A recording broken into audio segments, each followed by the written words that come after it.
Nous rendons grâce au Tout-Puissant, Dieu, le Souverain Suprême, qui a voulu que cette journée soit. Eh bien, prions-le de nous inspirer à en faire du bien par cette émission, le Club de la Presse, le biais par lequel nous voulons vous servir des informations autant que possible vraies, autant que possible utiles et bienveillantes pour notre vie en communauté.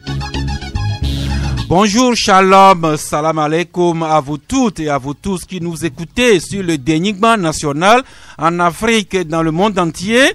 Un clin d'œil particulier aux compatriotes de la diaspora qui nous suivent un peu partout en Amérique, en Asie, en Europe, un peu partout, grâce aux techniciens Victor Bekwaku, Michel Tomenga et Jérôme Dakucha. Les confrères qui s'installent ici au studio avec même deux invités que vous allez découvrir incessamment.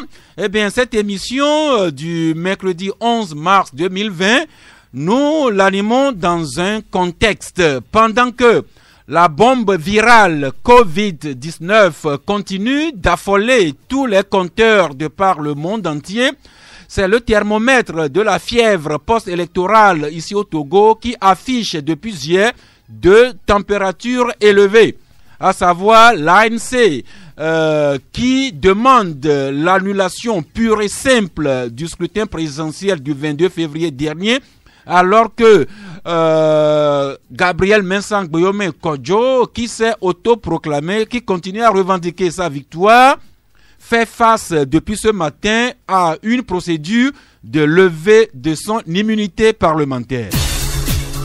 Vous avez compris, voilà les deux plats de résistance qui vont meubler cette émission que nous animons avec les confrères Abbas Issaka de Le Mania Libéré. Bonjour. Bonjour Jalou, bonjour à tous les autorités du Canal FM. Et comme c'est mercredi, nous allons parler santé naturellement par la voix de Gadiel Tchonyadji. Bonjour. Bonjour Sass et bonjour à tous ceux qui nous écoutent. Eh bien, vous savez que depuis 3 semaines, nous vous habituons à parler du coronavirus avec des voix autorisées, des médecins et personnes ressources que met à notre disposition le ministère de la Santé et de l'Hygiène publique.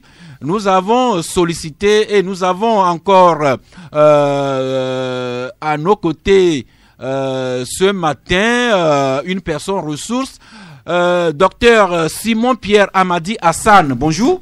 Bonjour Sass. Eh bien, vous êtes médecin épidémiologiste, vous êtes chef division surveillance épidémiologique au ministère de la Santé et de l'Hygiène publique.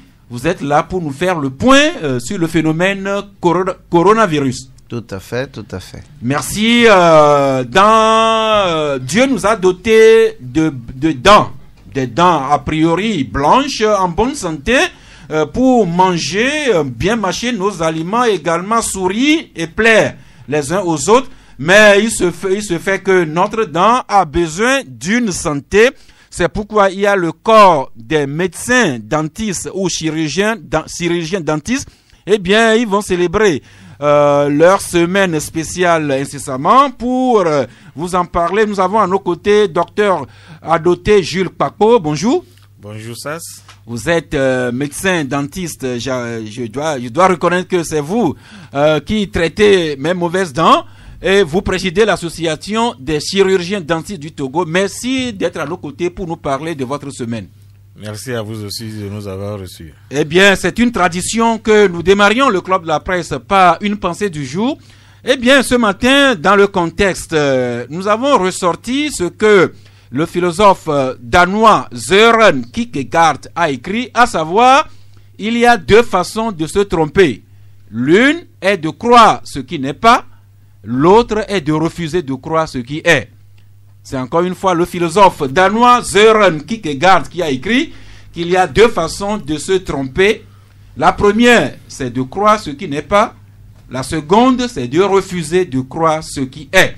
Mais on ne peut pas ne pas croire que nos dents peuvent être malades La preuve, je découvre à la page 6 du confrère Santé Éducation que l'association des chirurgiens dentistes du Togo offre des consultations et soins bucco-dentaires gratuits. Docteur Kpakpo, c'est sûrement dans le cadre de votre semaine qui démarre incessamment. Exactement. Chaque année, nous célébrons la journée mondiale de la santé bucco-dentaire le 20 mars. Et cette année, le 20 mars est tombé sur le vendredi. Mais tout autour du 20 mars, nous-mêmes nous organisons la semaine nationale de la santé bucco-dentaire. Et toute la semaine, nous offrons des consultations, des sensibilisations sur les médias, dans les écoles, à la population. Eh bien, si Santé Éducation est écrit que vous offrez ces consultations et soins bucco-dentaires gratuits, c'est que c'est vrai. C'est vrai. Et ces soins et consultations auront lieu au CMS Baguida, mardi, mercredi et jeudi. Mardi, mercredi... Jeudi, mars, c'est-à-dire le 17, 18, 19.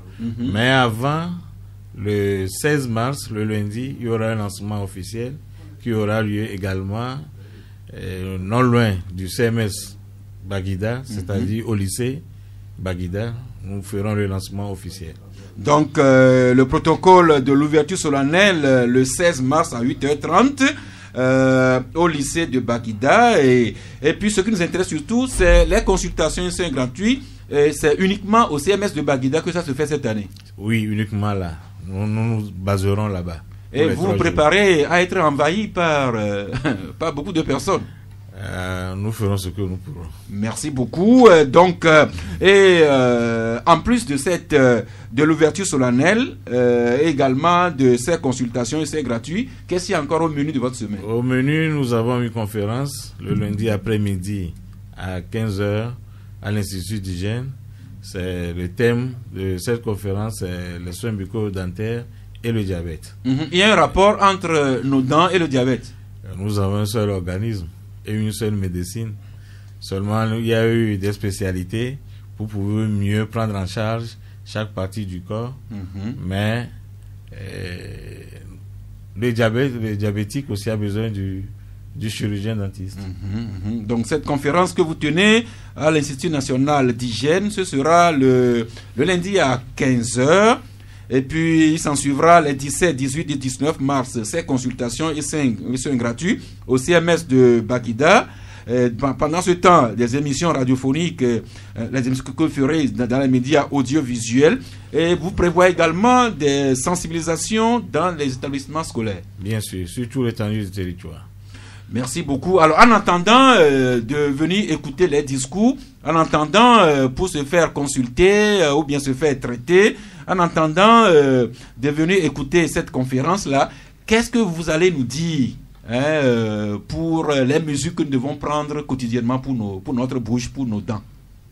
Quotidiennement, pour nos dents, il y a un seul message. Nous devons nous brosser les dents au moins 2 fois par jour. Le matin, nous disons toujours le matin, après le petit déjeuner, et le soir, après le dîner, avant d'aller au lit. Même pour le matin, c'est difficile pour nous de se brosser avant de prendre le petit déjeuner. Même si nous le prenons, nous devons rincer abondamment la bouche pour pouvoir éliminer les débris alimentaires qui sont restés. Mais le soir, le brossage du soir est très important. Et pourquoi? Pour que la bouche soit propre avant d'aller au lit. Parce que au cours de la nuit, nous avons la bouche fermée. C'est le moment où les micro-organismes se multiplient et ils deviennent plus agressifs. Merci. Donc, le président de l'association des chirurgiens dentistes, Dr Kpakpo, qui a laissé ses malades pour venir nous passer ce message. La semaine prochaine, dédié à la santé bucco-dentaire, le cérémonial d'ouverture. Mais le plus important, c'est cette conférence-là et surtout ces consultations et soins que les médecins chirurgiens dentistes nous offrent gratuitement au CMS Baguida. Je vois un peu la distance que nous, on devra parcourir d'Adido Gomé pour aller à Baguida. Je vais faire une précision. Oui. La conférence ne concerne que nous les médecins, c'est-à-dire les chirurgiens dentistes avec les internistes, les diabétologues et les médecins généralistes. Nous les profanes. Pas profane parce que nous avons mis cette conférence à un niveau pour que nous nous attendons et comment prendre en charge convenablement et d'une manière adéquate nos patients. Merci docteur, mais nous ne vous séquestrons pas, mais nous vous prions de demeurer à nos côtés. Quand il sonnera 12 heures, sûrement que les auditeurs voudront en savoir davantage. Je préfère que vous leur répondiez directement sans transition. Je viens en santé éducation, Gadiel Tchonadi, rebonjour. Oui, ça c'est le bonjour. Eh bien, on peut dire que c'est un numéro spécial pharmacopée que vous nous servez aujourd'hui. Tout à fait. Eh bien, commençons par la page 2 où je lis, vous nous proposez 3 tisanes pour améliorer la digestion. La digestion, c'est important. Quand on mange, il faut que ces aliments soient digérés. C'est au bout de la digestion que l'organisme arrive à synthétiser les éléments nutritifs pour le bien de l'organisme. Alors, quand on mange et que on n'arrive pas à digérer, ça crée des problèmes. Et des fois, ça va jusqu'au cas grave. Donc, c'est important. Au niveau de l'alimentation, on a en même temps aussi la solution. Des tisanes, des thés pour, après avoir mangé 5 à 10 minutes après, on fait la tisane et puis on boit, ou bien le thé on boit.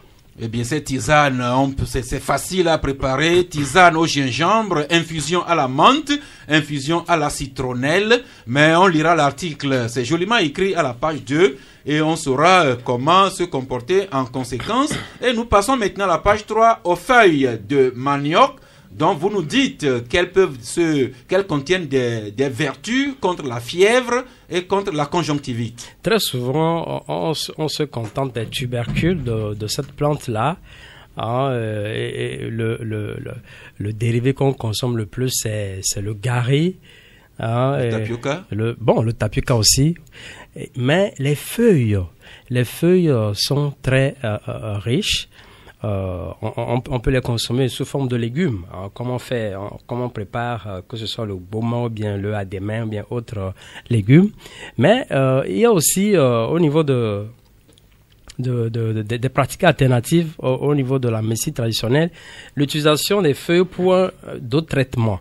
Par exemple, c'est ce qu'on dit là, la conjonctivite, ou bien contre l'anémie. Là, on le sait, contre l'anémie, on sait qu'il y a plusieurs recettes.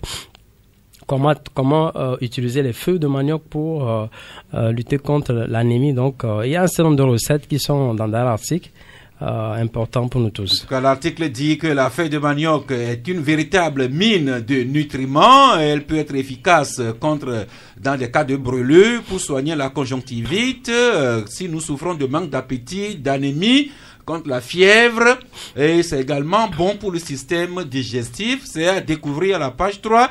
La même page 3 qui renferme un autre article portant sur d'autres feuilles, c'est la feuille de carotte. Et vous écrivez que ces feuilles-là sont bonnes pour la santé de nos cellules. Quand vous circulez dans le marché, souvent ces feuilles se trouvent par terre. Et quand les gens vont acheter les carottes, on les coupe en même temps, ces feuilles-là, on les laisse tomber par terre. Nous passons encore le message ce matin.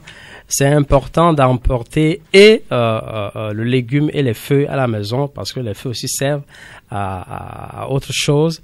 Les feuilles de carottes sont très, très, très riches en plusieurs nutriments. C'est un fort taux d'antioxydants, la vitamine C et la vitamine E. Donc, il y a certaines recettes, on peut faire une infusion, on peut faire le thé avec. Donc, les feuilles de carotte, c'est très important, surtout pour ceux qui souffrent des maladies cardiovasculaires.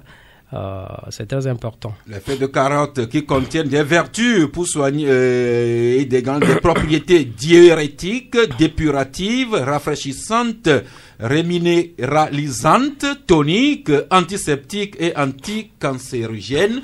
L'article, c'est à la page 3, on en saura, tout comme à la page 6. Là, vous nous parlez maintenant du jatropha rouge, que nous appelons en éveil babatidien. Et vous écrivez que le jatropha rouge est efficace contre l'hypertension artérielle et l'anémie. Tout à fait. Vous savez, cette plante, on la connaît bien, mais en même temps, on a l'impression que on la néglige. Surtout dans le temps, c'est l'une des plantes qui permet de traiter le palu. On sait qu'il y a une recette par là avec le citron qu'on fait. Mais il y a aussi d'autres utilisations par rapport au jatropha rouge, le babatidien, comme on l'appelle chez nous. Et d'après plusieurs études, des études bien fouillées, bien réelles, ceux qui souffrent de l'hypertension ont une recette par rapport à cette feuille à faire pour les aider dans le traitement de cette maladie. Et puis, il y a aussi l'anémie. Cette feuille, cette plante est aussi efficace pour lutter contre l'anémie, très riche en fer. Merci, mais encore une fois, ce sont des articles de journal, ce ne sont pas des ordonnances. Donc il faut bien lire l'article, se le faire expliquer au besoin, mais encore mieux approcher un spécialiste de santé si on devrait souffrir de l'une ou l'autre pathologie. D'autres articles encore intéressants, notamment la page 4, des plantes et aliments qui guérissent des ennuis de santé, mais c'est tellement riche que nous donnons juste cette introduction et nous laissons le soin à chacun de nous d'en savoir davantage. D'avoir cette parution, c'est très important pour nous tous. Merci beaucoup. Je disais tantôt que le jatropha rouge, nous l'appelons en effet Babatidien. Fabrice Paton Pétiesi, comment vous l'appelez en Kabye? Je connais pas, je sais pas de quoi il s'agit. Merci d'avouer votre ignorance quand vous ne savez pas, mais ce qui est évident, c'est que vous êtes avec nous dans ce studio. Oui, bonjour à tous les auditeurs et bonjour également aux confrères ici présents. Un confrère que vous avez à vos côtés, votre vieil ami, Joël Kossi-Vignon-Ega de Fraternité, bonjour. Bonjour, ça c'est bonjour à tout le monde. Merci, je rappelle que quand il sonnera 12h, vous pourrez entrer en ligne sur le 22 21 33 74 ou bien le 22 20 19 68 pour réagir sur l'un ou l'autre sujet qui aura retenu votre attention. Un sujet qui ne vous laisse pas indifférent sûrement, c'est ce que nous sommes permis d'intituler le coronavirus, une bombe virale qui affole toute la Terre. L'une des conséquences que vous trouvez, Joël Kossi-Vignon-Ega, vous écrivez que c'est avec le coronavirus que nous découvrons que beaucoup de produits surgelés que nous consommons au Togo nous viennent de la Chine. Effectivement, c'est la triste réalité que nous avons découvert il y a de cela 2-3 jours. Surtout quand tu fais le tour de beaucoup de boutiques. Quand tu fais le tour de beaucoup de boutiques de surgelés, vous voyez que nombre de leurs congélateurs sont vides. Il y a beaucoup de produits qui manquent. Et curieusement, je me suis dit, attends, est-ce qu'éventuellement ils s'approvisionnerait du côté de la Chine? De question en question, on a fini par comprendre que il y a au moins 75% de ces produits-là qui sont exposés dans leurs congélateurs qui viennent de la Chine. Et donc le coronavirus a découragé beaucoup d'opérateurs d'aller encore en Chine. Enfin, le coronavirus, avec tout le coût que ça a donné à l'économie, il y a beaucoup de ces opérateurs-là qui n'arrivent plus à s'approvisionner, ce qui nous amène à ce qui nous révèle aujourd'hui que on mangeait plus chinois dans les surgelés que européens, contrairement à ce qu'on nous faisait croire. Voilà, suite au coronavirus, beaucoup de frigos qui nous fournissaient ou bien qui nous fournissent des produits surgelés sont vides. Et ça nous lance sur le fait que le coronavirus a des impacts vraiment sur l'économie mondiale. La preuve, le confrère l'économiste qui chiffre la perte pour l'économie mondiale a déjà 1000 milliards de dollars en 2020. Une perte de 1000 milliards de dollars en 2020 suite au coronavirus. On apprend que les bourses des principales places financières d'Amérique, d'Europe et d'Asie s'affolent elles-mêmes.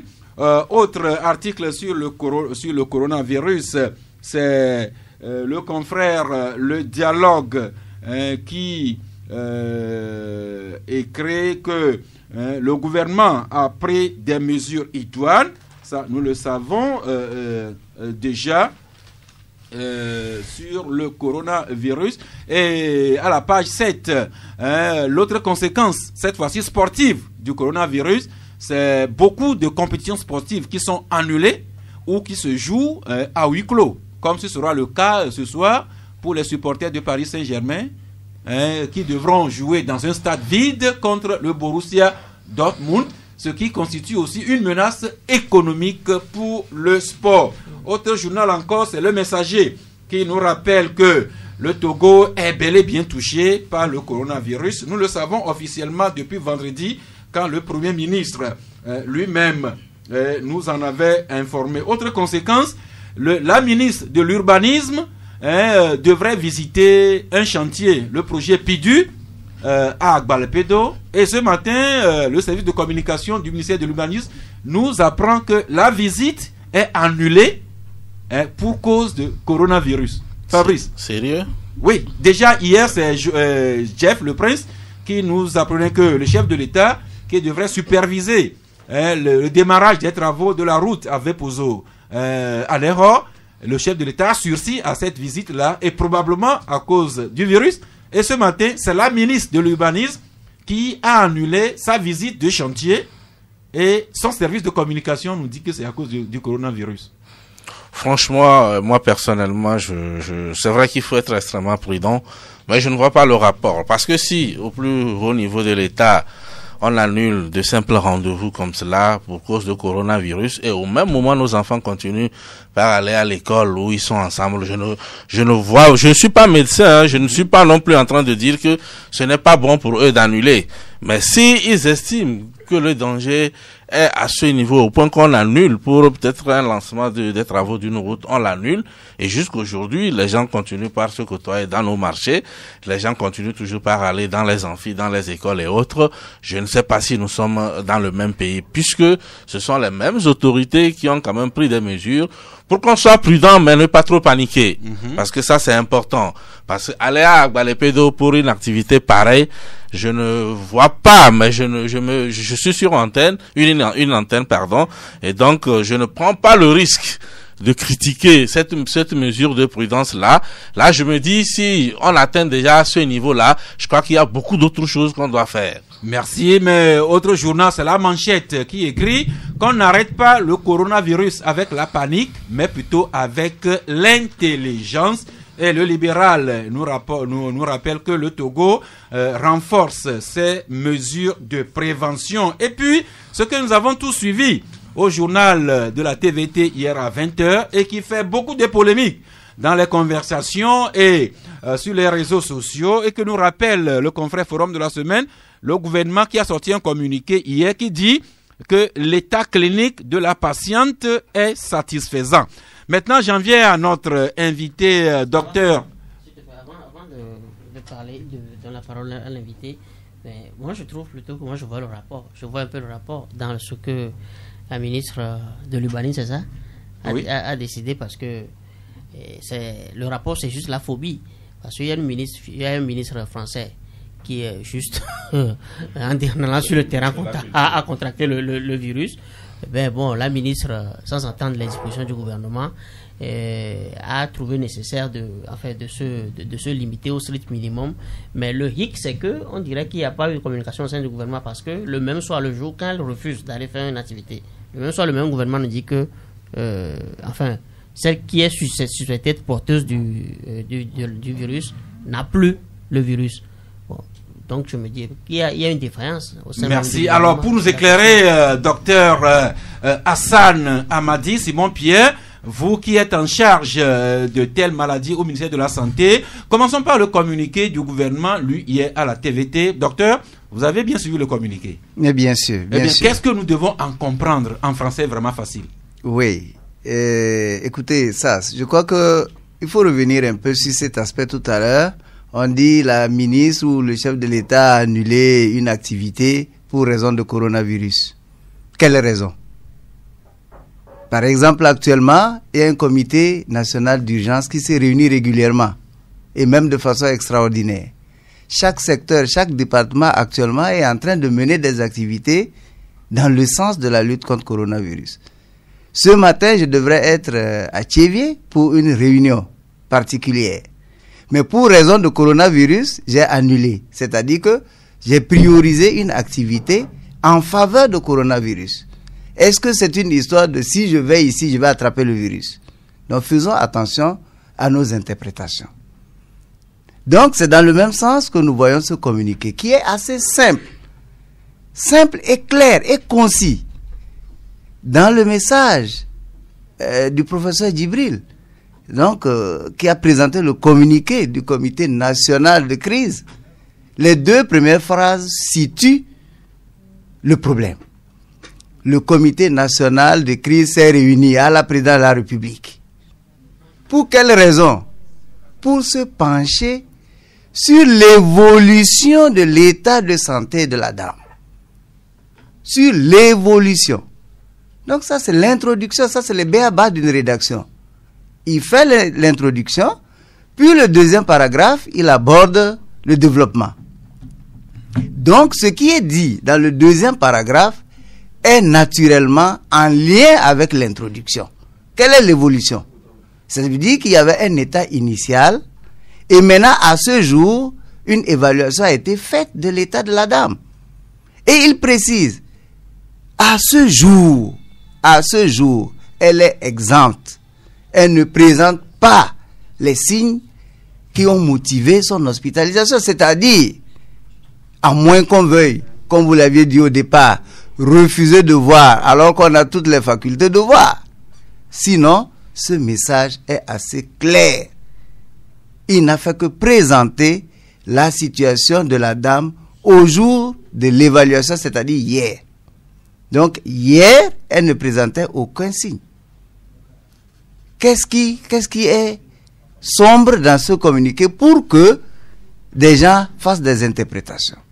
Donc, éviter d'isoler des phrases d'un texte pour en donner une interprétation. Et maintenant, les deux derniers paragraphes, comme tout plan de rédaction, c'est la conclusion. C'est la conclusion. Donc, dans cette conclusion, des recommandations ont été faites. Restons toujours vigilants. Merci. Je me permets de rappeler encore un extrait de ce communiqué. Il en ressort que l'état clinique de la patiente est satisfaisant.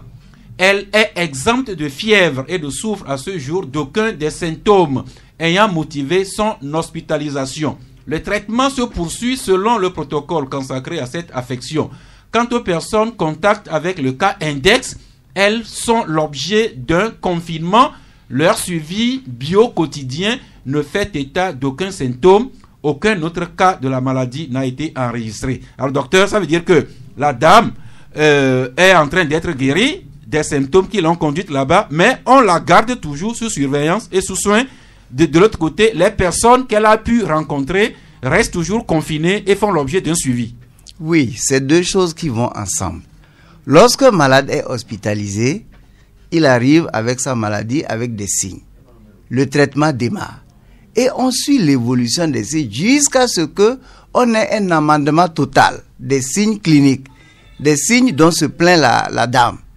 Mais en dehors des signes cliniques, c'est-à-dire j'ai mal à la tête, j'ai le corps chaud, je tousse, j'ai ceci, lorsque tout s'amende, il faut maintenant continuer un suivi biologique. C'est-à-dire qu'il y a des paramètres qu'on va mesurer dans le sang ou dans je ne sais quel prélèvement pour voir jusqu'à ce que l'agent causal de la maladie soit totalement supprimé à travers donc les indicateurs qu'on va voir dans la biologie. Vous voyez? Mais ce communiqué dit que la dame ne souffre pas des signes qui ont motivé son hospitalisation. Si ceci veut dire qu'elle n'avait pas de signes au départ, pourquoi la phrase qui suit dit « le traitement se poursuit ». Vous voyez? Donc, c'est ça. Et donc, d'un côté, la dame est prise en charge, elle est suivie cliniquement et biologiquement. Et tout va très bien. Merci. De l'autre côté, oui, les contacts sont suivis et la période est fixée. 14 jours. 14 jours. Ce n'est plus en lien avec l'état de la dame, mais on recherche chez les contacts là, pendant cette période de 14 jours, des signes évocateurs de la maladie. Donc si on détecte pendant ce suivi, pendant les 14 jours, un signe qui pourrait suspecter cette maladie, le contact devient suspect et on le prend en charge conformément aux recommandations. Merci, mais docteur. Si pendant les 14 jours, il n'y a aucun signe, vous passez les 14 jours, au 15e jour, on vous dit, ok, vous n'êtes plus potentiellement à risque, donc allez-y, vous êtes libre. Merci. Et le communiqué du gouvernement dit qu'il n'y a pas d'autres cas avérés à part le cas de cette dame et de ses proches. Oui. Mais en même temps, le gouvernement nous exhorte toujours à des mesures de prudence et de prévention. Alors, venons-en maintenant au centre de prise en charge. Un journal ironisait hier que même si le chef de l'État ou bien un ministre ou bien un parlementaire devrait être infectés, qu'ils n'aillent pas à l'extérieur, mais qu'ils aillent dans le centre de santé ici, disons aménagé à cet effet. Alors, voulez-vous nous parler des capacités du CHU Campus à prendre en charge d'éventuels cas? Mais oui, aujourd'hui, le CHU Campus a donc une unité de prise en charge, d'accord, pour cette affection. Au départ, c'était fait pour les autres maladies comme les fièvres virales hémorragiques. Personne n'attendait le coronavirus. Et c'est justement la force de notre pays parce que nous avons expérimenté déjà avec les autres maladies comme Ebola et comme Lassa. Donc des structures et des mécanismes de riposte existaient déjà. Donc on n'a fait que nous adapter ce système-là à coronavirus qui vient d'apparaître. Donc ce centre existe et il peut à tout moment, le système est en place, être étendu. Et au même moment, nous sommes en train déjà de préparer, d'aménager d'autres sites qu'on peut rapidement transformer en sites de prise en charge. Ça veut dire qu'aujourd'hui, les capacités que nous avons sont suffisantes par rapport aux risques d'aujourd'hui. Et comprenez que la riposte à un événement d'urgence de santé publique s'adapte au fur et à mesure du niveau de risque. Voilà comment les choses se présentent. Donc aujourd'hui, si même on n'a que une salle de 2, de 4, de 5 lits, c'est adapté à la situation actuelle. Demain, si la tendance épidémiologique dit attention, vous avez des risques de ce côté, vous avez ceci, puisqu'on fait une évaluation des risques continue. Donc rapidement, les mécanismes mis en place vont faire que on va s'adapter à la situation. Merci docteur. Voilà. Et je présume que les mesures de prudence et de rigueur continuent à prévaloir aux frontières terrestres, à l'aéroport et au port de Lomé. Ah mais bien sûr, bien sûr. C'est là même l'os de la chose. Il faut faire de la surveillance, mettre en place tout le dispositif nécessaire pour pouvoir détecter précocement des cas. Alors, on commence par rechercher des signes, à partir des signes simples de suspicion, qui permettent de suspecter et rapidement de mettre en place tout ce qu'il faut pour aller confirmer. Nous avons aujourd'hui au Togo cette grande capacité-là de notre laboratoire national de référence pour les maladies à potentiel épidémique, qui est l'INH. L'INH peut, en l'espace de 2-3 heures, nous dire si un cas que nous avons suspecté est vrai ou faux.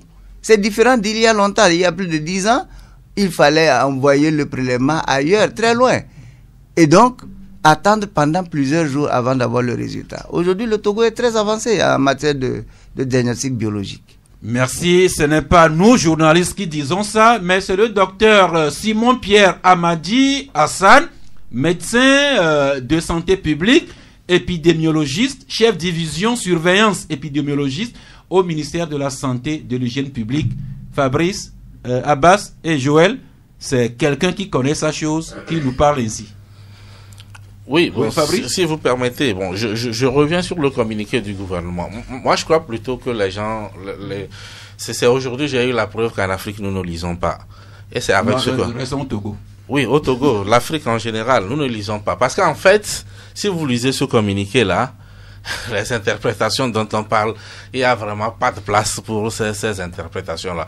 Je crois plutôt que quelqu'un a lu et il en a fait son interprétation qu'il a postée sur les réseaux sociaux et puis les gens bonnement reprennent sans forcément chercher à lire ou à écouter effectivement ce communiqué-là. Parce que moi j'ai été quand même surpris, je connais des gens que je respecte beaucoup qui ont même posté des choses pour dire que le gouvernement dit s'être trompé. Mais quand vous parcourez le communiqué, vous ne voyez nulle part une phrase qui vous permet de faire une interprétation pareille. Soit on n'a pas lu, ou alors on a d'autres objectifs sur ce communiqué. Mais maintenant, je voulais revenir un peu sur cette question du ministre de l'Urbanisme. Je crois qu'à ce niveau, il faut extrêmement faire attention.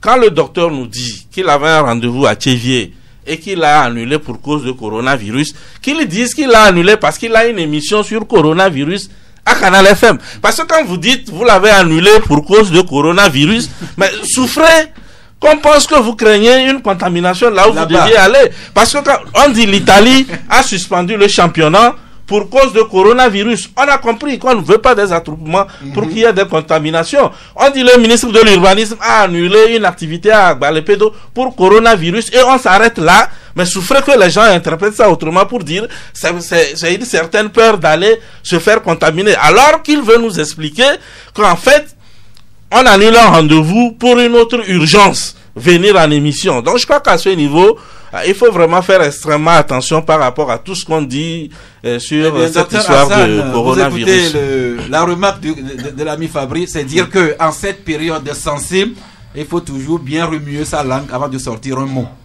Oui, tout à fait, tout à fait. C'est l'obscurité qui éclaire la lumière. Mais, c'est-à-dire, en interprétant, il faut le bon sens.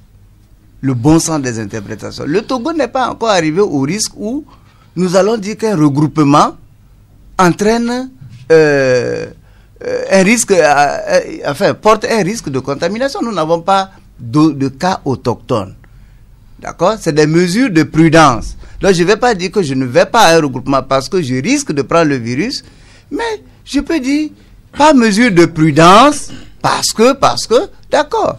Mais ici, la question est, qu'est-ce qui est dit derrière? Est-ce qu'on a écouté la ministre pour voir qu'est-ce qu'elle a dit effectivement? C'est une interprétation. On n'a pas entendu le chef de l'État dire, effectivement, je ne vais pas ici à cause de coronavirus. C'est des gens qui ont déduit. Et c'est les mêmes personnes qui interprètent parce que c'est un risque de contamination. Non, mais dans le cadre du ministre, je crois que SAS a dit que c'est sa cellule de communication. Oui. Pour le président, là, c'est une supputation. Hier, c'était un confrère qui avait fait la déduction, mais aujourd'hui, c'est la cellule de communication de la ministre qui nous a dit que l'activité que Canal FM devrait couvrir est annulée pour cause de virus. Je ne fais que citer ce que l'agent du ministère nous a écrit. Mais pour vous, docteur Hassan, vous avez une activité ce matin à faire à Tchévier, mais vous avez préféré annuler ça pour venir nous expliquer, nous faire la pédagogie sur le coronavirus et nous faire le point de la situation, c'est ça? Est-ce que vous êtes d'accord avec moi que cette annulation, c'est pour cause de coronavirus? Ce n'est pas pour cause de mais c'est là où il y a la c'est là où il y a la confusion. C'est là le problème. Disons que le docteur Hassan a annulé son activité pour venir nous parler du coronavirus. Abbas Issaka, c'est pour répondre au docteur que son annulation pour le déplacement de Tchévier, ce n'est pas pour cause de coronavirus, mais c'est pour cause de sensibilisation de coronavirus. C'est pour parler de coronavirus, expliquer mieux ce qui se passe avec coronavirus. Ça existe. Merci. Eh bien, nos maîtres d'école primaire et nos professeurs de français au collège et lycée doivent se remuer un peu dans leur temps pour ceux qui sont morts, ce que nous avons pu apprendre de leur cours de français. C'est pour cela que j'ai dit que le chargé de communication du ministère de l'urbanisme a mal communiqué sur cette affaire. Merci. Je crois que ça, au moment où vous avez reçu le message, est-ce que c'était par téléphone? Non, c'est un message écrit. Bon, maintenant vous pouviez retourner la question pour avoir des précisions, parce que vous êtes des communicateurs. Pour qu'on ne dise pas n'importe quoi sur des antennes. Merci beaucoup. Toujours plus de prudence, encore une fois. La période actuellement au Togo est tellement sensible que quand une parole vient de notre ventre, quand elle arrive dans la bouche, refroidissons très bien, remuons très bien avant de sortir une phrase ou un mot. J'en sais quelque chose. Venons-en maintenant à la fièvre post-électorale. J'ai dit tantôt que le thermomètre affiche deux températures élevées. Il y a le communiqué de l'ANC hier, l'ANC qui demande purement et simplement l'annulation du scrutin du 22 février pour des raisons que ce parti a évoquées.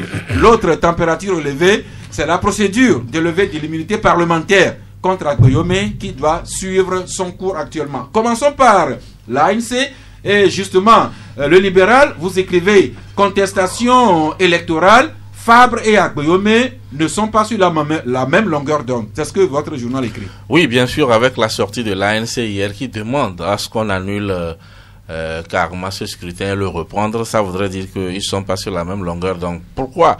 Parce que une chose est sûre, les deux estiment qu'il y a des irrégularités liées à cette élection-là.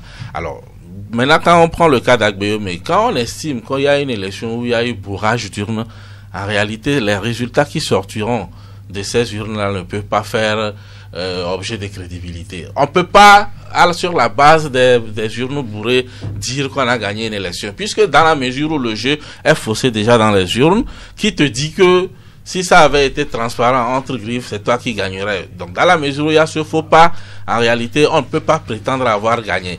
Maintenant, au niveau de l'ANC, effectivement, la logique est plus, beaucoup plus, en tout cas compréhensible. C'est-à-dire, vous constatez aussi qu'il y a des bourrages d'urnes. Ça veut dire que le jeu est faussé. Donc, il faut tout simplement reprendre cette élection.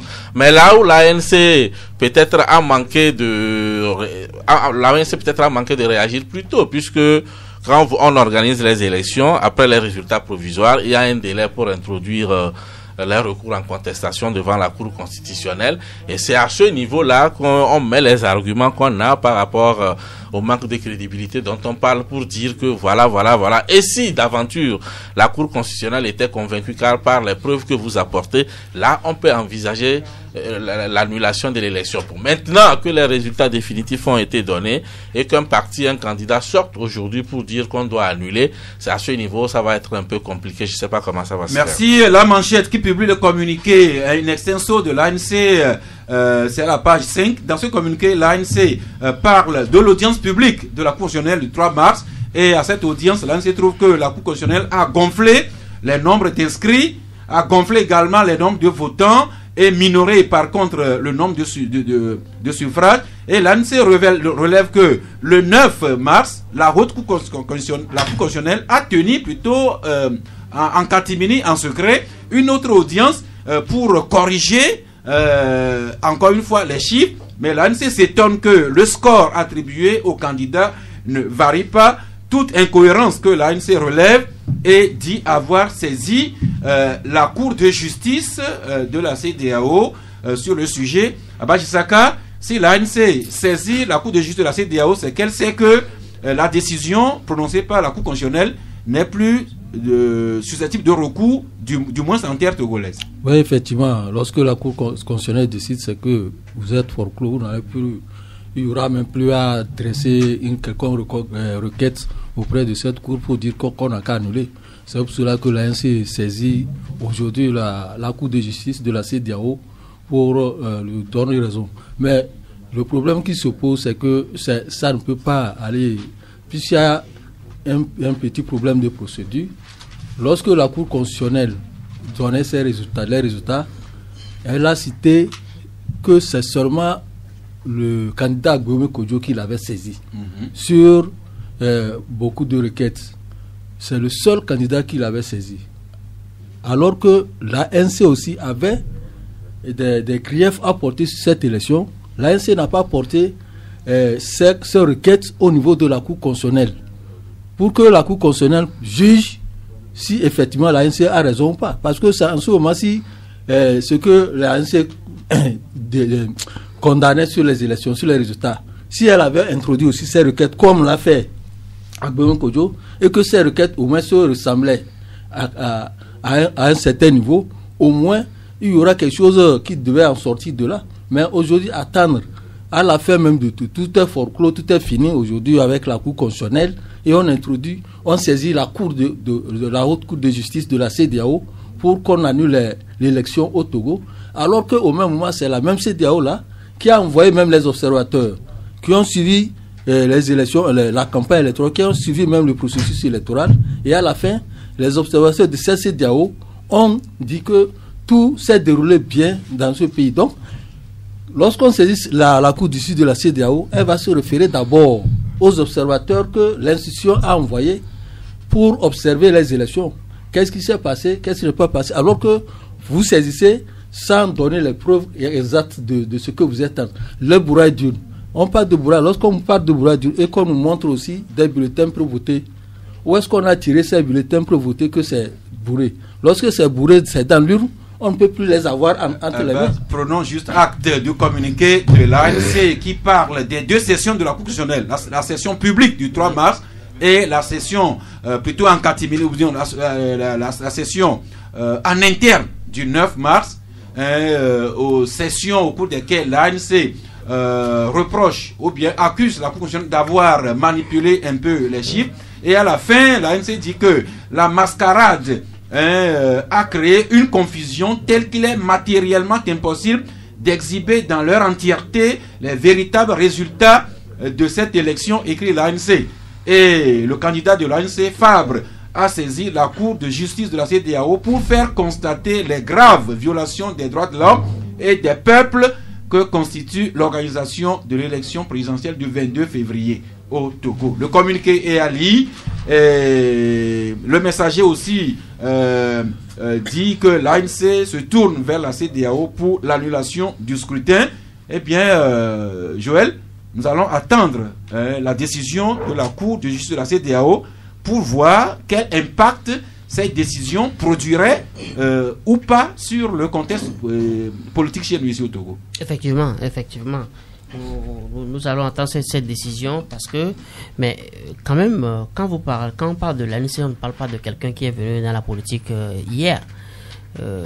Ils savent très bien, d'abord, comme quelqu'un l'a dit, ils savent très bien qu'il ne peut pas, c'est ça ce qu'il a dit, il peut plus saisir la même Cour constitutionnelle parce que de toutes les façons, la Cour constitutionnelle les a déçus sur la question de la candidature de Faure Gnassingbé pour un 4e mandat. La Cour constitutionnelle les a déçus parce que dans une littérature alchimique, on est arrivé à leur dire que non, cette démarche est recevable, ceci n'est pas recevable, etc. pour dire bon, Faure sera candidat.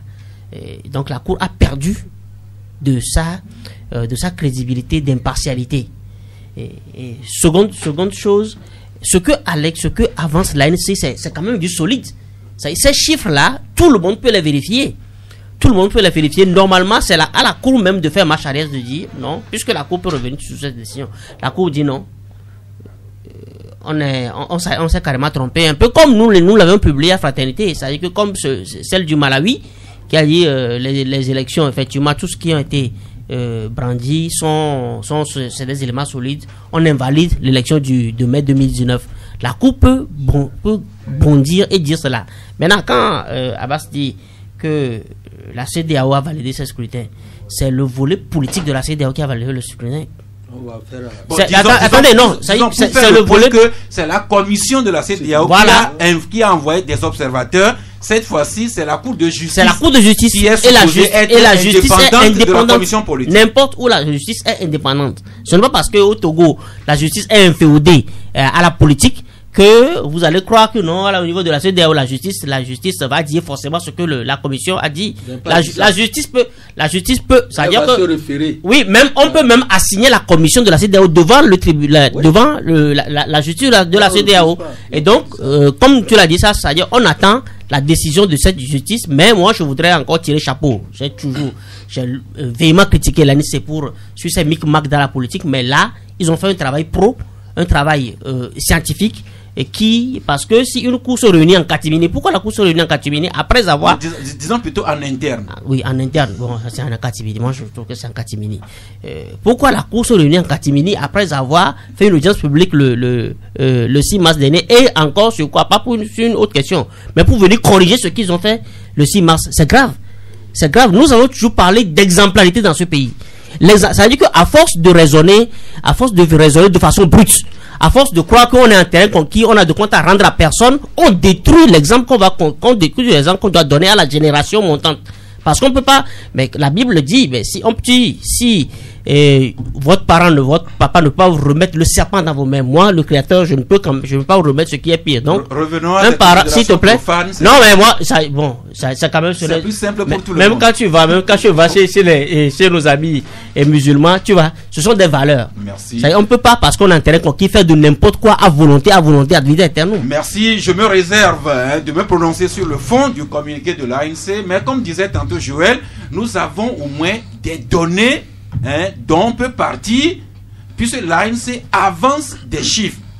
dont elle dit que la Cour constitutionnelle a changé, a rechangé, a manipulé. Maintenant, voilà des données, des voix plus autorisées, nous situerons sur la véracité des chiffres que l'ANC avance.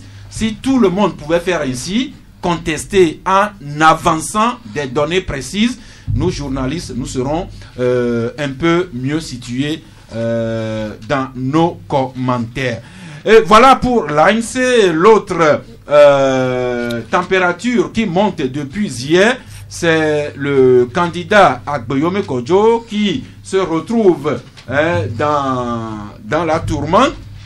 Le dialogue, le journal Le Dialogue qui écrit par exemple l'élection présidentielle appartient désormais à l'histoire. Quelle chance pour la dynamique Podjoro d'obtenir la prétendue victoire? C'est une interrogation de Le Dialogue. Pour sa part, le journal La Manchette écrit président autoproclamé, résistance, le temps joue contre Agbeyomi.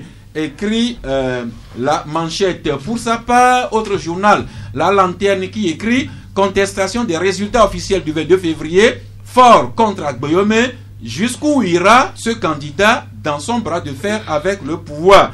Interrogation de La Lanterne. Pour sa part, Le Messager lui écrit à la page 3, Le Messager donc qui écrit la dynamique Podjoro, pour combien de temps encore? Et puis Forum de la semaine qui nous apprend que la procédure de levée de l'immunité parlementaire de Agbeyomi Kodjo est enclenchée, et par un jeu de correspondance, nous apprenons que le procureur de la République a saisi la présidente de l'Assemblée nationale pour lever de l'immunité du député Agbeyomi Kodjo. C'était le 9 mars et le 10 mars. La présidente de l'Assemblée nationale a créé une commission spéciale pour écouter le candidat Agbeyomi, et hier, il a été signifié à M. Agbeyomi et la correspondance du procureur et, disons, la correspondance de la présidente de l'Assemblée nationale, et nous apprenons par là que Agbeyomi Kodjo devrait comparaître ce matin à 9h devant la commission spéciale à l'Assemblée. Nous avons un confrère qui revient de l'Assemblée nationale, Maxime Akakbo, bonjour. Bonjour Sasgaou. Eh bien, vous revenez un peu essoufflé de l'Assemblée nationale. Vraiment, j'ai fait le tour de l'autre côté de l'Assemblée nationale, mais retenez ceci, déjà à l'entrée, on m'a dit que c'est pas possible d'entrer. Il y a eu même d'autres confrères qui n'ont pas eu la chance de faire les pas que moi j'ai fait, de retourner rapidement. Je dis... Donc la presse n'est pas autorisée à couvrir les travaux de l'Assemblée ce matin. Ce matin, voilà. Et puis bon, il m'a dit de retourner... Qui L'agent en treillis, voilà, m'a dit de retourner à Canal FM. Et puis il disait à un autre que voilà, c'est un autre confrère, sinon un autre journaliste de Canal FM qui vient d'arriver. Donc bon, j'ai écouté, je me suis rapproché, il a dit, monsieur l'agent, est-ce que maintenant je peux aller? Il me dit non, qu'ils ont reçu l'ordre de ne faire rentrer aucun journaliste aujourd'hui. Donc la presse n'est pas autorisée à couvrir les travaux de l'Assemblée nationale. Merci beaucoup Maxime Akakbo. Merci à vous. Les autres détails, on les aura dans le journal parlé. Mais il faut quand même rappeler que c'est une commission spécialisée, une commission spéciale de l'Assemblée qui doit écouter le député Agbeyomi Kodjo sur la procédure enclenchée par le procureur de la République. Voilà pourquoi peut-être l'Assemblée n'a pas voulu que la presse aille couvrir cela. Joël? Non, je crois qu'il faut un peu s'arrêter sur du moins les chefs d'accusation qui sont portés contre Agbeyomi Kodjo. Bon, selon lui-même, on lui reproche d'avoir repris les propos de Monseigneur Kodjo. De quels propos s'agit-on? Il s'agit de l'affaire des incendies. Justement des marchés de Lomé de Kara. Effectivement, de l'affaire des incendies des marchés de Lomé de Kara. Mais attends, il est cité dans cette affaire, donc il doit aussi donner sa version de cette affaire. Je ne vois pas, du moins jusqu'à la preuve du contraire, la liberté provisoire dont il dispose ne lui interdit pas de se prononcer sur cette affaire. Seconde chose, maintenant on reproche à Agbeyomi de s'être adressé à l'armée. Donc on doit citer tous les candidats qui se sont adressés, qui dans leur programme ont réservé quelque chose à l'armée, ont fait des offres à l'armée. Et la troisième chose, on dit qu'Agbéomé a créé un site web. Je ne sais si la création d'un site web est un délit aujourd'hui au Togo. Un site web pour site officiel. Oui, un site officiel. Je ne vois pas. S'il vous plaît, le docteur disait tantôt de ne pas sortir une portion de phrase de son contexte. Je pense que le communiqué, disons que la correspondance par laquelle le procureur de la République a saisi la présidente de l'Assemblée pour lever de l'immunité du candidat Agboyomé circule sur les réseaux. Je pense que on devra le lire intégralement pour savoir exactement ce que le procureur de la République reproche à Agboyomé Kodjo. Abachisaka, le communiqué, je l'ai ici, mais il est trop long, on ne peut pas le lire, mais vous l'avez lu aussi. Oui, je l'ai lu. Et on lui reproche d'avoir créé le site officiel gouvernemental ou même d'avoir utilisé les armoiries du pays pour faire un appel, un discours à l'endroit des forces des armées togolaises. Il leur reproche des faits graves de violation de la Constitution, telle que la nomination d'un Premier ministre, et qui fait même des déclarations dans le cadre officiel, comme si c'était officiellement fait. Alors qu'en ce moment, on n'a pas... Il s'est autoproclamé également président de la République élu. Et en plus de ça, il fait des discours, des déclarations en utilisant les armoiries de l'État. Pendant qu'il y a un président en exercice. Puisque le président actuel, quel que soit le cas, n'a pas encore fini son mandat. Et tout ceci là n'a pas, puisque il n'a pas encore prêté serment, c'est ça il voulait dire. Donc on ne peut pas se permettre ces genres de choses. C'est tout comme on défie l'autorité de l'État en ce moment, et ça constitue des cas graves de troubles à l'ordre public. Alors justement, le procureur écrit que ces propos et agissements de M. Agboyomé rentrent dans les prévisions des dispositions pénales et reçoivent les qualifications de troubles aggravés à l'ordre public, de diffusion de fausses nouvelles, de dénonciation calomnieuse et d'atteinte à la sécurité intérieure de l'État. Et le procureur motive toutes ces accusations par des articles du Code pénal dans ce communiqué que vous avez aussi certainement lu, Fabrice. Je n'ai pas lu ce communiqué, mais ce qui est sûr, nous sommes sur un terrain politique. C'est pas un communiqué, c'est plutôt la saisine du procureur de la République à l'endroit de l'Assemblée nationale. Oui, c'est la même chose, je n'ai pas lu cette saisine-là, mais c'est vrai que j'ai tiqué un peu lorsque mon confrère Joël parlait de création de sites internet qui créent des problèmes à quelqu'un. Ça ne devrait pas en être... Alors, j'ai finalement compris qu'en fait, c'est un site internet créé au nom de l'État togolais. C'est là où ça pose problème. Maintenant, revenons, nous sommes sur un terrain politique. Effectivement, au lendemain d'une élection, il y a un candidat qui conteste. Ce n'est pas nouveau au Togo. On a eu le fameux... c'est votre président élu qui vous parle de Feu Bob Akitani. On a eu également... 2003 et 2005. Oui, on a eu également Jean-Pierre Favre qui plusieurs fois a goûté aux délices de la présidence de la République en se proclamant président de la République. C'est seulement 2 fois, en 2010 et 2015. Oui, ça fait plusieurs fois. Ça fait bon, plusieurs. Mais maintenant, c'est vrai que Agboyomé est un peu dans cette logique, créer une crise. Mais c'est vrai que là où il est peut-être allé un peu loin, c'est l'utilisation, effectivement, des armoiries de la République. Et là, bon, je crois qu'il le fait à dessein. C'est un homme politique avisé, il sait ce qu'il est en train de faire. Et lui-même, dans un de ses discours, il a dit qu'il était prêt à aller en prison. Et on sait ce que ça vaut pour un homme politique d'aller en prison.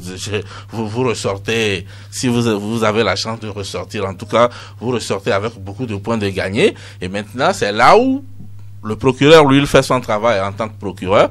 Mais sur le plan politique, il faudra que de l'autre côté, c'est-à-dire le parti au pouvoir, sache si ils ont vraiment intérêt à avoir un gars comme Agboyomé en prison. Qu'est-ce que ça peut entraîner comme conséquence politique par rapport à cela, surtout qu'on est dans une logique post-électorale où il y a une certaine contestation. C'est vrai cela. Sur le plan légal et juridique, oui, un individu ne peut pas utiliser, je ne peux pas me permettre d'utiliser les armoiries de la République pour faire ci et ça. Mais quand un homme politique est fait, et Agboyomé c'est pas n'importe qui, il sait ce qu'il est en train de faire. Alors, est-ce qu'il est en train de prêter les flancs à quelque chose? C'est là où il faut plutôt peut-être analyser cette histoire beaucoup plus sur le plan politique que juridique. Parce que ce qui est sûr, une arrestation, je ne sais pas si on va en arriver là, d'Agboyome aujourd'hui et sa détention, en tout cas politiquement, tous ceux qui ont expérimenté cela sont ressortis ragaillardis. Voilà, Bassi Saka, la commission spéciale créée par Madame Tchegan devrait écouter le candidat Agboyome ou son représentant actuellement. Et nous avons appris que Madame Tchegan a convoqué une session plénière de l'Assemblée nationale sur demain, jeudi.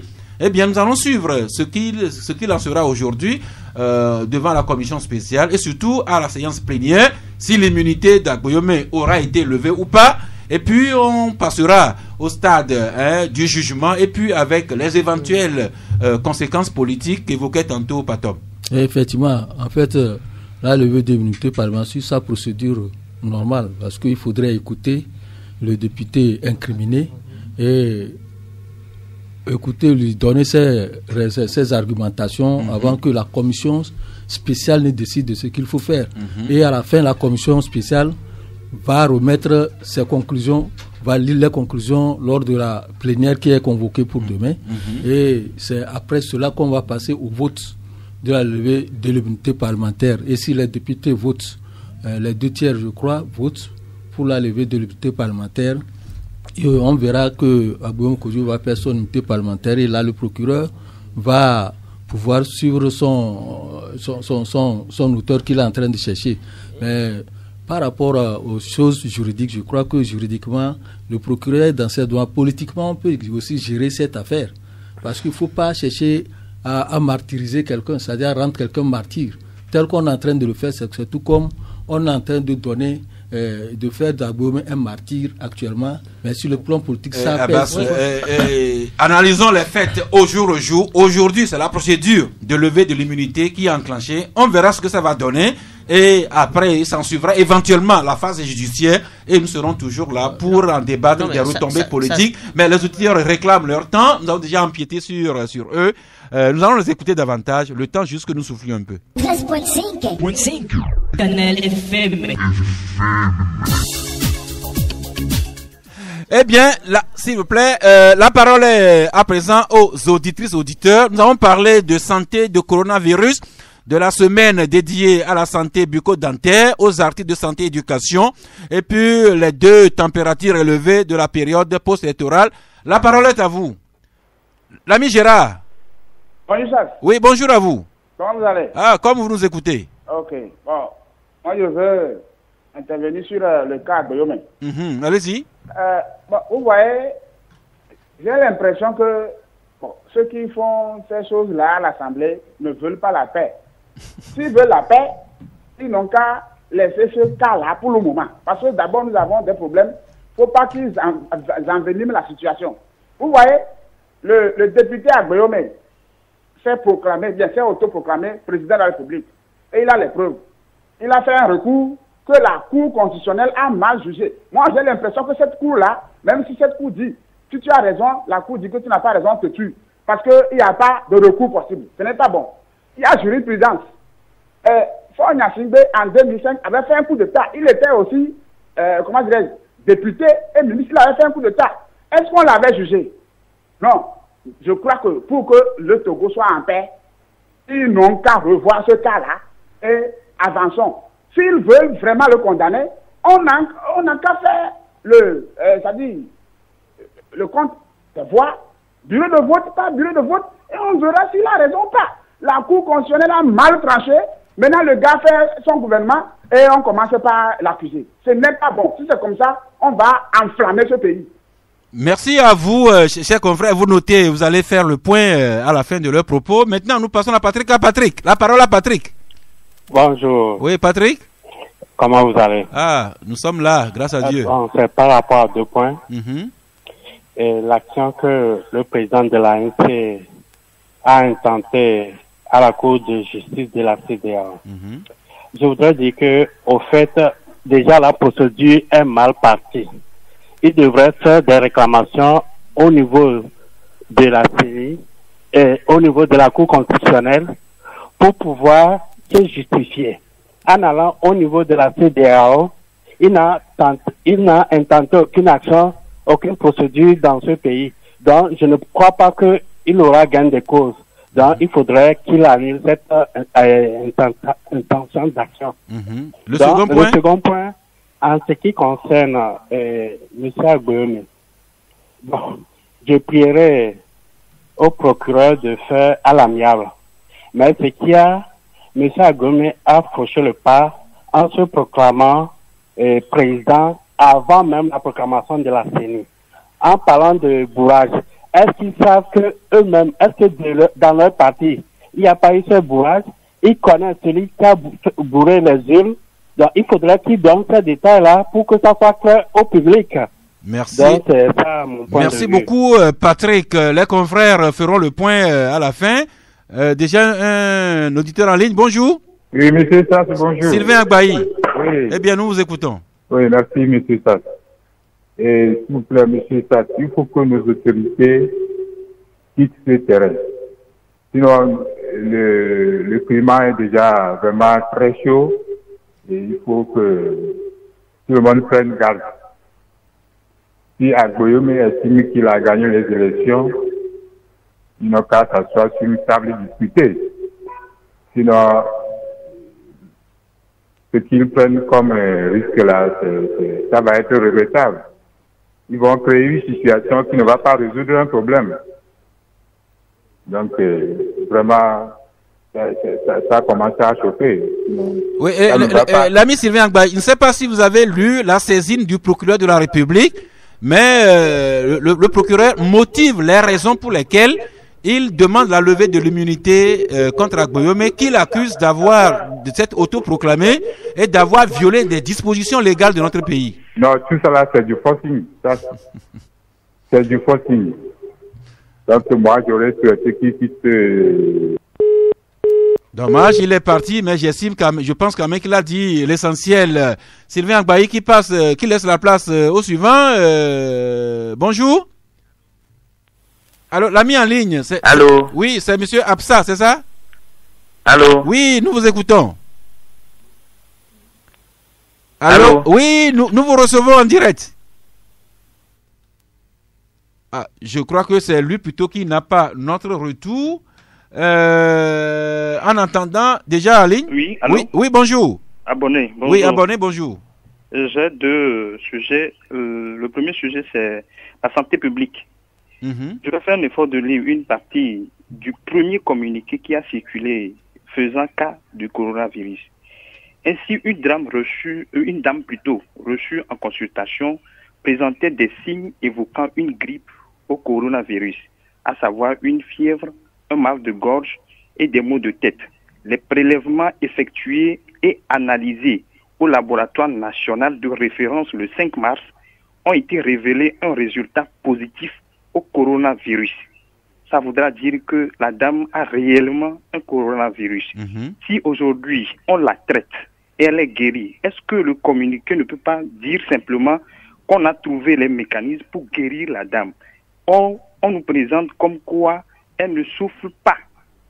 Si on nous disait elle ne souffre plus, ça nous aurait nous donné la confiance. Mais à ce jour, moi je doute. Si le docteur est là, il n'a qu'à l'analyser. Deuxième sujet, c'est au sujet de Agboyome. Moi, je pense que le procureur de la République rame à double vitesse ou bien à contre-courant ou soit deux poids, deux mesures. On a vu un certain citoyen Loum qui a interpellé ouvertement ou bien accusé le président de la République et certains ministres qui ont incendié le grand marché et le procureur n'a rien dit. Tout récemment, lorsque vous avez reçu les professeurs de droit, il insinuait que Agboyome ne respecte pas la Constitution. Et il a pris article 66 pour faire ce qui le plaît. Mais là, dans la nouvelle Constitution, on a un article qui parle de 9 membres au lieu de 7 qui sont à la Cour constitutionnelle. Est-ce que là-bas, on n'a pas violé la Cour, la Constitution togolaise pour que le procureur de la République s'auto-saisit pour qu'on puisse punir légalement aussi ces gens qui ont violé l'article qui considérait à constituer un bureau de 9 membres. Merci beaucoup, abonné. Docteur, je souhaite que vous lui répondiez directement sur le cas qui touche au coronavirus. Merci bien, merci pour son observation, mais la phrase qu'il a prononcée n'existe pas dans le texte. Ce n'est pas dit comme ça. Je dis bien, une première chose, il faut toujours lier des détails d'un texte, c'est-à-dire le développement, à l'introduction. Deuxièmement, dans ce développement, il est clairement dit, c'est les résultats de la réunion. Il en ressort que l'état clinique de la patiente est satisfaisant. Elle est exempte de fièvre et ne souffre à ce jour d'aucun des symptômes ayant motivé son hospitalisation. C'est-à-dire que ce qui l'avait amené et qu'on l'a gardé, à ce jour, elle ne souffre pas de ça. Mais qu'est-ce qui n'est pas clair? Je ne comprends pas. La phrase que lui-même a prononcée n'est pas dans le texte. Le comité de crise n'a pas écrit ça dans son texte. Merci docteur. Déjà, un auditeur en ligne. Bonjour. Bonjour, monsieur Saf. Oui. C'est Patrick de Sogosito. Oui. Ok, allez-y. Je voulais juste aborder 2 points concernant les élections. À Guillemets, effectivement, je commence par Jean-Pierre Fabre. Jean-Pierre Fabre, quand il a gagné en 2015, il s'est autoproclamé. Est-ce que l'État a agi? Non. L'État n'a pas agi. C'est que un détail s'il vous plaît. En 2010 et en 2015, Jean-Pierre Fabre revendiquait la victoire, mais il n'avait pas franchi le pas de s'autoproclamer. C'est ça, merci. Aujourd'hui, il faut qu'on se dise la vérité. D'abord, ce que Aguillemé a fait, ça vraiment, moi personnellement, qui suis ici, je ne connais rien de la politique, je ne peux pas faire ça. Il prend devant, il dit que il connaît l'État, il a servi dans l'État. Le moment où, quand il servait l'État, et tout ce qui s'est passé là, pourquoi il ne déclarait pas? Et c'est aujourd'hui, il faut venir nous déclarer. Donc, il veut dire qu'on ne peut pas voler un voleur. Il ment. C'est que lui-même là, c'est lui. Aujourd'hui, si ce gouvernement-là est ainsi là, c'est Aguillemé qui a tout engendré dans tout ça là. D'abord, si on commence par il parle du vol, que l'État vole. Si aujourd'hui il faut juger tous ceux qui ont volé dans ce pays-là, c'est lui qui serait le premier à juger. Depuis que j'ai connu l'État de Yadema, il n'y a personne, aucun ministre n'a fêté ces milliards. Revenons dans le contexte électoral. D'accord, je reviens là. Pour le procureur, le Togolais est intelligent. Je demanderais vraiment les intellectuels togolais de laisser le procureur suivre son cours normal et ce qui sortira à la fin, on va voir. Merci. Celui qui dit qu'il va enflammer le Togo là, il est qui pour enflammer le Togo. Merci beaucoup Patrick de Sogosito. Nous passons au suivant déjà. Bonjour. Bonjour. Oui. C'est comme la vie avait dit. Oui, vous êtes le bienvenu. Oui, je voudrais intervenir concernant le procureur de la République. Oui. Mais franchement, je m'étonne que le procureur vienne précipitamment auto-saisir sur le comportement d'Aguillemé. Or, il y a certaines choses très graves qui s'est passé dans ce pays, on ne l'a pas vu. Par exemple, les 26 milliards de la route Bougan, la canne et l'incendie du marché, la tuerie des élèves, et par exemple le taux des milices soi-disant autodéfense qui étaient sortis avec des armes, et le ministre de l'Intérieur avait défendu cette des autodéfenses. Et si le procureur n'est pas un procureur d'un parti, s'il était un procureur d'une république, je pense qu'il allait s'auto-saisir pour ces cas. Merci. Je vous en prie. Nous prenons le dernier. Il y a beaucoup de questions auxquelles les confrères invités vont répondre. On termine aujourd'hui par Dieudonné. Bonjour. Allô? Oui. Allô? Monsieur, ça c'est Abonné qui est revenu. S'il vous plaît, sur le cas coronavirus là, ce que j'ai lu, c'est dans la première lettre qui a circulé avec le drame.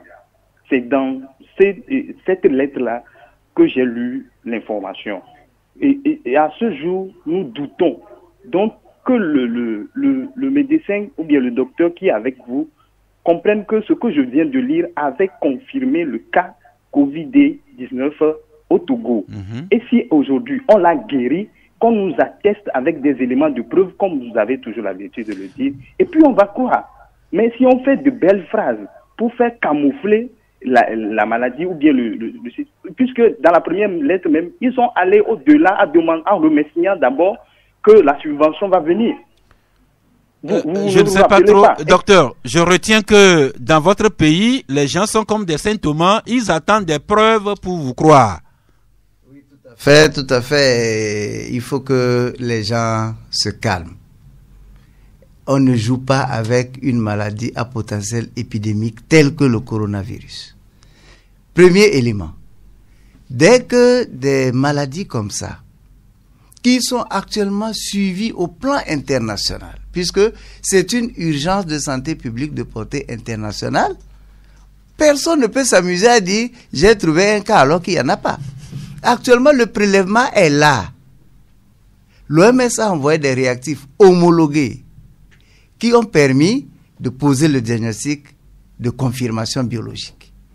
Et dans ce processus-là, on a deux types de tests après le résultat. Le test de contrôle négatif, le test de contrôle positif, pour confronter et dire effectivement c'est ça. Ensuite, dans le processus, on garde un reliquat de ce prélèvement pour que toute organisation ou toute personne qui voudrait vérifier aille. Nous avons actuellement le reliquat de prélèvement à l'INH. Et l'OMS ne peut valider, ne peut accepter un résultat qu'après aussi un processus de contrôle. Et notre laboratoire a été renforcé avec l'appui des Américains, CDC Atlanta. Nous avons un laboratoire d'un niveau très élevé. L'INH. Donc, déjà à partir de ça, nous sommes tous confortés. Sinon que ceux qui pouvaient critiquer ou douter de notre résultat seraient ces organisations-là. L'OMS n'entrerait pas le cas du Togo dans sa base si elle n'avait pas suffisamment de preuves. Le CDC aurait réagi, les Américains ne badinent pas. Donc que les gens se calment et qu'on laisse ce jeu de mots. Le gouvernement, quand ça a été positif, on produit le résultat, on communique à la hiérarchie, on communique à l'autorité. Ils ont pris à sa mesure ce risque-là et rapidement le gouvernement s'est réuni. Mais le Premier ministre ne peut pas réunir tout le gouvernement et donner un communiqué sur une base fausse.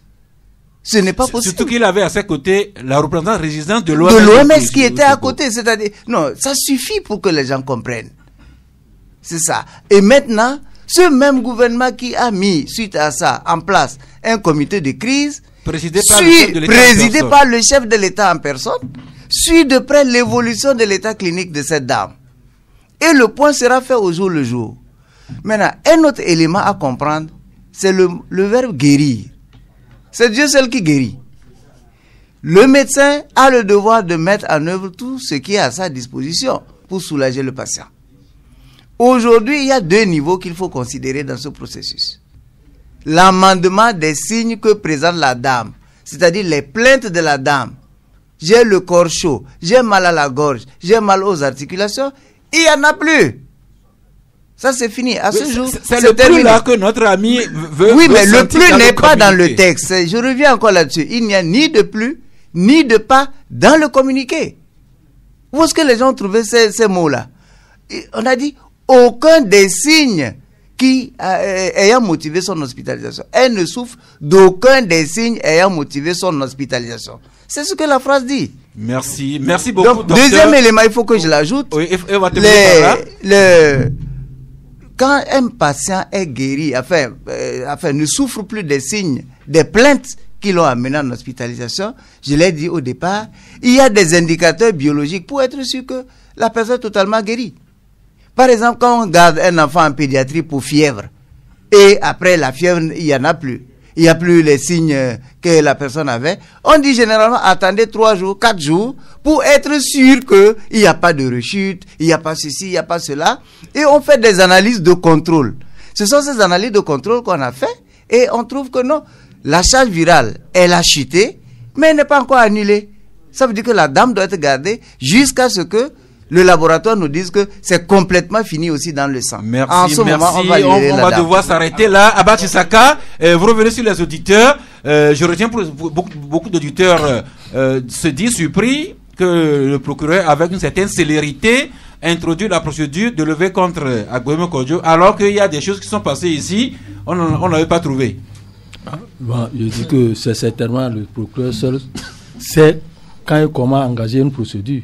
Peut-être que le procureur a jugé bon d'engager une procédure qui, selon lui, est en train de troubler gravement l'ordre public, comme il a relevé, parce que par rapport au fait que quelqu'un s'autoproclame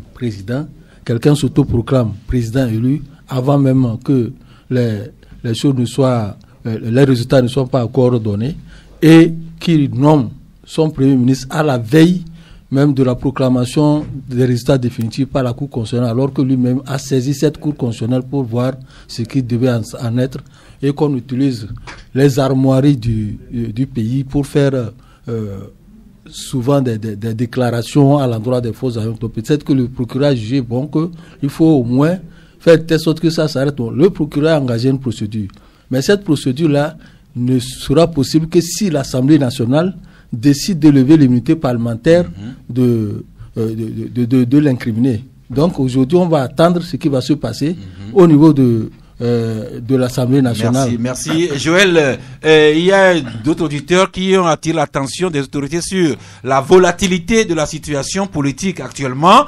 Quelqu'un a dit de mettre balle à terre, mais devant la légalité et la paix sociale, qu'est-ce que vous demandez, qu'est-ce que vous recommanderiez? Qu'est-ce qu'on appelle l'égalité? Vous voyez tous les commentaires qui ont été faits sur la question du coronavirus. Le micro, s'il vous plaît. En fait, le soubassement, c'est la crédibilité de l'État. Les gens ne croient plus en l'État parce qu'on nous a tellement montré, excusez-moi, mais de la légèreté, du manque de respect à l'endroit du citoyen, que les gens ne croient plus rien venant de l'État. Regardez une cour constitutionnelle qui se réunit en clan d'eau. Hein? Vous avez vu que Mohamed Loun qui accusait crânement des gens. Mais moi, je voudrais même donner le cas. Vous allez en Côte d'Ivoire en 2010-2011. Ouattara a nommé Soro Premier ministre avant même, pendant que la Cour constitutionnelle proclamait, après que la Cour constitutionnelle proclamait Gbagbo gagnant. Est-ce qu'on l'a arrêté, on l'a mis en prison? Non, moi je crois que Faure Gnassingbé gagnerait plutôt à crédibiliser sa victoire, en désenrhumé, parce qu'il a aujourd'hui en mai une victoire enrhumée, parce que aucune chancellerie occidentale jusqu'aujourd'hui ne lui a adressé de félicitations. La meilleure des choses qu'ils ont eues, c'est un conseiller de Macron qui a dit quelque part qu'ils ont pris note. Et quand en diplomatie, quand on dit qu'on prend note, c'est différent de prendre acte. Et raison pour laquelle nous disons que Faure Gnassingbé s'est mis les pieds dans le tapis. Il s'est mis les pieds, il s'est pris les pieds dans le tapis. Et il s'appliquerait plutôt à se faire crédibiliser, à dormir tranquille, parce que quand un Ouattara le lâche, le monsieur CFA de la sous-région le lâche, c'est lui qui était son appui. Condé a tenté par deux fois. Faute de temps. Non, vous voyez le temps, il faut quand même qu'on arrête. Fabrice Pétiesi, ce que vous avez dit, donc on va sur la procédure contre Agboyeme, mais préparons-nous éventuellement aux conséquences politiques. Non, c'est pour cela, moi, je veux pas aller sur un terrain juridique. Parce que moi, on m'a appris que quand on t'accuse de quelque chose et tu veux te défendre, apporte tes preuves au lieu de dire, par exemple, bon, on te dit tu as volé. Au lieu de dire je n'ai pas volé, j'apporte mes preuves. Je dis plutôt que tel avait volé telle année, mais on ne l'avait rien fait. C'est pas une manière de se défendre. C'est pour cela, moi, je dis juridiquement, le procureur a des éléments pour intenter quelque chose. Si par le passé il y a eu des faits, ils ne l'ont pas fait, ce n'est pas une raison pour qu'aujourd'hui, s'il y a un autre fait, ils ne le fassent pas. Moi, je veux pas aller sur le terrain juridique. C'est pour cela que je dis, politiquement, je veux juste dire, est-ce qu'aujourd'hui, je ne sais pas qu'est-ce que le gouvernement, ou du moins le parti UNIR, peut gagner dans une procédure qui conduirait un homme politique comme Agboyeme en prison. C'est sur ce terrain et en allant dans le sens de l'apaisement, moi je me dis qu'on gagnerait mieux peut-être à mettre cette affaire-là de côté plutôt que de... Mais sur le plan juridique, je suis pas un juriste pour faire des démonstrations pour dire est-ce que ça mérite. Le président de l'association des chirurgiens dentistes qui est resté à nos côtés, docteur Papo, les auditeurs ne vous ont pas interpellé, mais sûrement ils se préparent pour la semaine prochaine. J'espère qu'ils seront là, qui vont nous écouter. Eh bien, la cérémonie protocolaire, c'est le lundi. Le lundi à 8h30 au lycée de Baguida. Et les jours qui suivront, mardi 17 jusqu'au jeudi 19, nous aurons les consultations et les soins gratuits au CMS de Baguida. Et des émissions radiophoniques et télévisées aussi ces jours. Et vendredi, le vendredi le 20, et nous aurons encore des consultations gratuites dans les cabinets dentaires. Mais privés comme publics. Vous nous recommandez de prendre soin de notre bouche, de nos dents. C'est ça la bonne information. Merci. Très rapidement, vos cartons de fin d'émission et on va écouter la conclusion du docteur Hassan. Joël? J'ai un carton jaune. Et pour qui? À Canal FM. Ah bon? Nous avons fait quoi? Canal FM parce que dans la crise qui secoue aujourd'hui, enfin, c'est une crise imaginaire qui fait aujourd'hui du bruit sur Copec Solidarité. J'ai remarqué que Canal FM n'a pas pris soin d'écouter l'autre partie contre qui l'autre partie qu'on accuse de licencier le directeur. Et moi je crois que ça ne participe pas à calmer l'esprit des adhérents qui sont très fragiles. Et je souhaiterais que dans les semaines à venir, qu'on écoute également l'autre partie, qu'on écoute même la fêtière pour voir est-ce que les opérations continuent, parce que jusqu'à la date d'aujourd'hui, les opérations continuent normalement dans toutes les COPEC de FUSEC Togo et surtout dans les agences de COPEC Solidarité. Il n'y a pas de grève. J'ai plein de choses sur la COPEC Solidarité, mais je préfère ne pas en parler. Fabrice Pétiesi, votre carton. Oui, j'ai pas de carton, mais je voulais revenir un peu sur coronavirus et le communiqué qui fait polémique. Entre-temps, l'auditeur a dit quelque chose, c'est une question de français, où il disait qu'on aurait dû mettre plus, ou là où on a dit ne souffre à ce jour. Mais je lui dirais tout simplement qu'en français, quand on dit ne souffre à ce jour, c'est pour dire qu'on parle de l'instant présent. Quand on n'ajoute plus, c'est un peu surchargé. Merci. Je comprends le professeur de français qui parle. Abbas Issaka, votre carton? Pas de carton. Vous passez. Eh bien, docteur, déjà, c'est que vous aussi, votre langage est difficile à comprendre, mais déjà, quand vous rédigez les ordonnances, on a du mal à les lire. Eh bien, vous-même, les médecins et le gouvernement, faites les communiqués à la portée de notre compréhension. Et comme ça, on évitera certaines polémiques vraiment inutiles. Oui, je crois qu'il n'y a même pas polémique. Et je voudrais dire qu'il faut éviter de confondre je m'oppose et je refuse. C'est deux choses vraiment complètement différentes. Et ici, il est question de santé. Il est question d'urgence de santé. Aujourd'hui, le Nigeria a détecté des cas. Le Burkina a détecté des cas. Le Sénégal a détecté des cas. L'Algérie, des pays africains détectent. Et pourquoi au Togo, on se lèverait pour dire qu'on a un faux cas? Merci. Donc j'invite la population à croire au gouvernement dans ses actions en matière de santé. Merci beaucoup. Vraiment, notre admiration au ministère de la Santé, de l'hygiène publique, qui nous facilite l'accès à des personnes ressources pour nous entretenir. Si la maladie demeure, le mercredi prochain, nous aurons encore une autre personne pour nous éclairer là-dessus. C'est fini pour aujourd'hui. Bon appétit. Rendez-vous demain jeudi à 11h si Dieu le veut et Dieu le voudra bien.